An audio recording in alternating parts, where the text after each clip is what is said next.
सब जानते हैं कि नीट का पेपर का एक लेवल है, अब इसका लेवल को यूपीएससी से तो कर नहीं सकते हैं, ठीक है। आपका पेपर बहुत कठिन नहीं होता है, कंफ्यूजिंग होता है, टाइम टेकिंग होता है, लेंदी होता है, ठीक है। और एग्जाम में कठिन क्वेश्चन की संख्या बायोलॉजी में 3-4 मैक्सिमम, बहुत कठिन क्वेश्चन। फिजिक्स में 5 क्वेश्चन मैक्सिमम, बहुत कठिन। केमिस्ट्री में भी 3 या 4 क्वेश्चन, बहुत कठिन।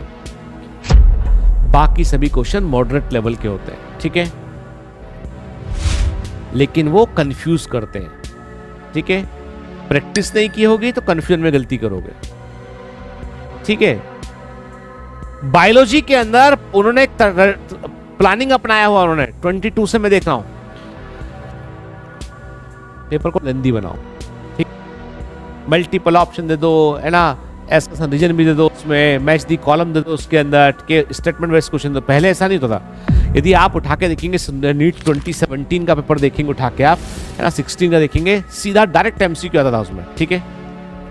एक एमसीक्यू आएगा, उसमें स्टेटमेंट आएगा, उसमें 4 ऑप्शन आएंगे। चलो ये परम्यूटेशन होगी, 4 स्टेटमेंट हैं, फिर ऑप्शन में है कि 1 2 3 सही है, 2 और 3 सही है, 2, ठीक है, 1 और 3 सही है। ये भी शुरू किया इन्होंने। एक आधा ही क्वेश्चन ऐसा आता हो पहले तो बात अलग है, पर पेपर में भर भर के क्वेश्चन नहीं आए। आप 22 का पेपर उठा के देखना, आप भर भर के क्वेश्चन 22 में आए थे ना, ठीक है, भर भर के क्वेश्चन दिए उन्होंने से। तो टाइम मैनेजमेंट बहुत इंपॉर्टेंट है। हो सकता है इस बार कम आए क्वेश्चन, वो अपन कुछ नहीं कह सकते, लेकिन जैसा कट ऑफ गया है वो बहुत अलार्मिंग। मतलब मैं अभी किसी से ऐसी बात चल रही थी, तो उनके बेटा तैयारी कर रहा था, उनका पहली बार उसने नीट दिया, उसके 610 मार्क्स आए, 614 मार्क्स आए उसके। 9th क्लास से तैयारी कर रहे थे वो, उसको कहीं जमा कर दिया था बच्चे को, ठीक है। 9th 10th 11th 12th, ठीक है, 4 साल में, मतलब बच्चा बचपन ही भूल गया। मैं तो बहुत सख्त विरोधी हूँ जो बोलता है मुझसे कि 9th क्लास से फाउंडेशन, और मैं बोलता बिल्कुल नहीं। बच्चा भी 9th और 10th तो नॉर्मल पढ़ेगा अपना, उसे पढ़ने दो, स्कूलिंग उसका जिंदगी में ये वक्त कभी लौट के दोबारा नहीं आने वाला। आप भी 6th क्लास से शुरू हो गया है कि 6 से IIT फाउंडेशन, और पेरेंट्स बड़े गर्व से बच्चे को ना लाखों रुपए फीस देकर 6th क्लास में भेज देते IIT के लिए। मेरे पास किसी से मेरी बात हुई तो किसी पेरेंट को मैंने कहा कि भैया आपको बिल्कुल भी हक नहीं है, यू डोंट हैव, आपके बच्चे मानता हूं, पर आपको ये हक नहीं कि आप अपने सपने बच्चों के थ्रू पूरे करें आप, ठीक है। आप औकात थी तो खुद पूरे करते, ठीक है। और यदि बच्चों को धक्का मार के तुम पूरे करा सपने तो मूर्ख हो तुम। अब पेरेंट्स को अच्छा लगे चाहे बुरा लगे, हम तो ऐसी बात करते हैं, ठीक है ना। अच्छी बात सुना तो मॉर्निंग मोटिवेशन देख लो। पॉइंट ये है कि सच्ची बात सुननी है तो सब सामना करो आके, ठीक है। तो मैं बोला कि नहीं भाई ये गलत है, आप धक्का मार के अपने सपने बच्चों से पूरे आप नहीं करवा सकते। You can only guide them, you can support them कि बेटा ये करोगे तो ये होगा, सपोर्ट।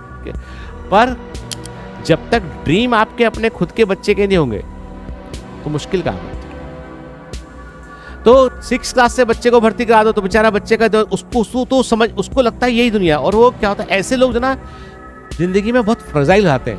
जब आप है ना, आप बहुत ज्यादा अपने ऐसे कि आपको लगता है कि इसके अलावा जिंदगी नहीं, जीवन ही नहीं है, तो हो सकता है मिल भी जाए सफलता, पर you are not prepared to handle that, उसे हैंडल नहीं कर पाएंगे आप।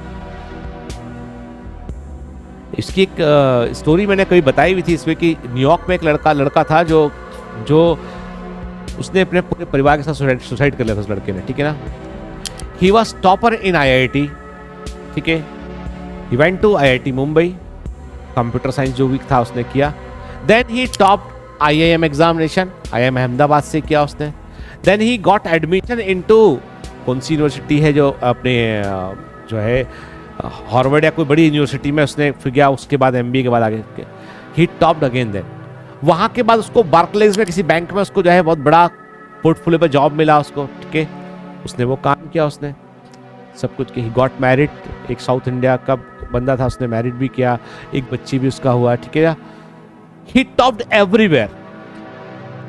समहाउ इन करियर उसे कुछ फेलियर्स मिलने लगे उसे, ठीक है ना। और वो फेलियर के बाद वो इतना डिसअपॉइंट हुआ कि उसने फैसला कर लिया उसने कि ये जिंदगी बेहतर नहीं है, मैं अच्छा नहीं कर पाया। अपने बच्चे को मार दिया, वाइफ को मार दिया, खुद मर गया। ठीक, तो इतना टॉपर होके, तो मैं कहता हूं जिंदगी में जब तुम फेल होते हो ना, जब तुमको लगता है कि नहीं हो पा रहा है, अभी नहीं बनेगा अपने से, के हो नहीं पा रहा, वो भी इंपॉर्टेंट है। आपको टेस्ट सीरीज ज्वाइन करना है, अभी तक आपने ज्वाइन नहीं किया है तो रुकिए, बायोमेंटस का रिवाइंड टेस्ट सीरीज ज्वाइन कीजिए। वहां पर 15 माइनर टेस्ट होंगे, 4 मेजर टेस्ट होंगे, 6 फुल सिलेबस टेस्ट होंगे, कुल 25 टेस्ट होंगे और इन 25 टेस्ट में आप 5000 most important, most probable question cover कर रहे होंगे। टेस्ट सीरीज बहुत इंपॉर्टेंट है क्योंकि इसके थ्रू आप ये पता लगा सकते हैं कि कौन से एरिया आपका वीक है, किस तरह के क्वेश्चन को आपको प्रैक्टिस करना है, किन किन हिस्सों पर अधिक आपको ध्यान देना है। अब और कितना इंतजार करेंगे? अब आ जाइए, साथ मिलकर मेहनत करते हैं और टेस्ट सीरीज के दम पर ही हम 675 नंबर से ऊपर ला सकते हैं। लेकिन आपको ये अपने आप से प्रॉमिस करना होगा कि टेस्ट सीरीज की तैयारी आप बड़ी गंभीरता से करेंगे, एनसीईआरटी का इस्तेमाल करेंगे और अच्छे से पढ़ेंगे तो टेस्ट सीरीज भी काफी है मंजिल को पाने के लिए।